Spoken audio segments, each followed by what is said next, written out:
Hi again, everyone. Welcome to Gator Insider, presented by Talon Wealth. I'm Sean Kelley, along with our Gators insider, Scott Carter from FloridaGators.com. Welcome to a new week and a new era in Florida Gators football. There's a lot to talk about here over this second bye week for the Florida Gators. We'll start with the win, though. The Gators picked up their fifth straight SEC home win on Saturday over Mississippi State, 23-21. It also served as the seventh straight homecoming win for the Gators as well. And so with that, now the Gators are even in SEC play at 2-2 and 3-4 on the season. A coaching change was made the day after the game, but Scott Carter, let's talk about the win here for the Gators. A wild game that saw over 900 yards of total offense combined. We had multiple turnovers on both sides. In the end, the Gators are able to hang on, win by 2 points with one of the most unlikely folks to seal it for the Gators with 21 seconds to play. Yes, I'm going to guess, Sean, a lot of fans maybe didn't even know Micah Burrow's name before that interception on Saturday night, but huge play by the 349-pound defensive lineman from Georgia, just getting in the way of that pass and picking it off, showing his athletic ability. And you went from a situation where you thought this might be a bad inning for the Gators as the Bulldogs drove down the field, and suddenly they win. So it was one of the most stunning finishes I've seen, because I've never seen the mood in a stadium rarely shifts that quick, and boy, did it ever shift. And it was a nice escape for the Gators and got a win on homecoming and send everybody home happy, which is always the goal, right? Yeah, no doubt. 24 points combined scored in the fourth quarter. The Gators ended their month-long scoring drought in the fourth quarter, getting 10 points there and then hanging on for the 2-point win. There's a lot to kind of individually look at with regard to the Gators. And I want to start the conversation with Jaden Baugh, who had a new career high, 150 rushing yards total, not on a career high carries, but he also picked up a rushing touchdown as well.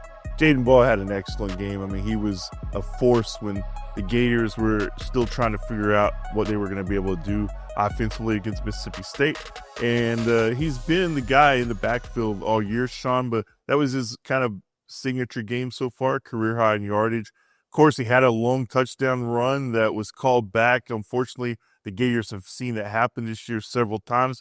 But he did get a score, and the most important thing, I thought, in the second half, when they needed to build some drives, they went to him, and he got some plays and picked up yards. And we all know Jaden's an extremely talented player, and we saw it Saturday. No doubt. Vernell Brown had a career-high 95 yards receiving. He also had a team-high 5 receptions, this before leaving the game due to injury. Speaking of injuries, the Gators' defense now decimated by injuries, going into the ball game and lost a few guys along the way Saturday against Mississippi State. It would take some young players and some players that have been kind of waiting in the wings to really step up, one of which was Alphonso Allen.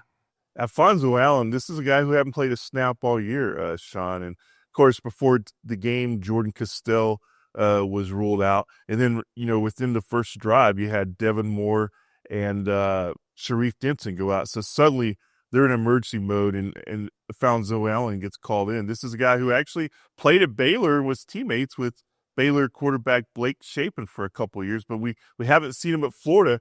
And he comes in there, a career-high 15 tackles, and played one of the most physical games I've seen from a secondary player in a long time for the Gators.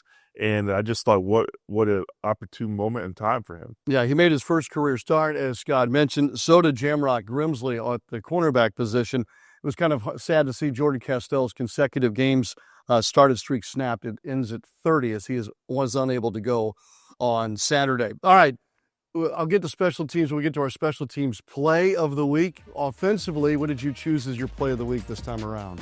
I'm going with the Vernell Brown catch. We've seen it before, Sean, but he had a 39-yard catch, just an excellent play, got the crowd into the game. And unfortunate that he did have to leave the game for injury later. But again, he continues to make dynamic plays. I have a feeling I know where you're going with the defensive play of the game. Is it the obvious? It is the obvious. Micah Burrow at the end, that was a game-clinching interception. And anytime you see a big man pick off one, that's almost always going to get my play of the game, Sean. And not that special teams should be last, but it is our last play or plays of the game to look at. Trey Smack continues to cement his legacy as a Gators place kicker. Yeah, 2 more 50 or more yard field goals, went 3 for 3 on the day. And I tweeted during the game, Sean, remember the first game, 2 for 5 against Long Island. People are like, oh my gosh, Trace Mack lost his leg. He's made now 12 straight attempts since missing those 3 in the opener. Scott, we'll end on this. We'll take a quick moment here. Obviously, just about 24 hours later, the Florida Gators made a change of football coach, dismissing Billy Napier. Your thoughts on that and how that era comes to an end, and now the transition to interim head coach Billy Gonzalez? Yeah, I mean, it's always unfortunate when it doesn't work out for a coach.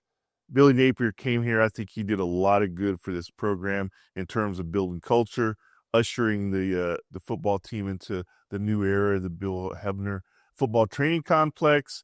You've got the NIL, the transfer portal. So he was dealing with a lot, did a lot of good things. The 22-23 record is what got him in. And, it's unfortunate. It's unusual to have this early of a coaching change in midseason. But I think when you look at the record, Sean, you can understand why it was made. And Billy Gonzalez now, a guy who's really well respected in the building, has long ties to the Gators. He gets an opportunity these last 5 games. And these aren't just any 5 games. Florida State, Tennessee, Georgia. These are some of your biggest rivals. So he'll have a chance to put his stamp on the finish here in 225. And he'll have a short amount of time to get him ready. And we tail into the second bye week of the season. And now we're just shy of 2 weeks away from Florida, Georgia in Jacksonville. For Scott Carter, I'm Sean Kelley. Tuning in to Gators Insider presented by Talon Wealth.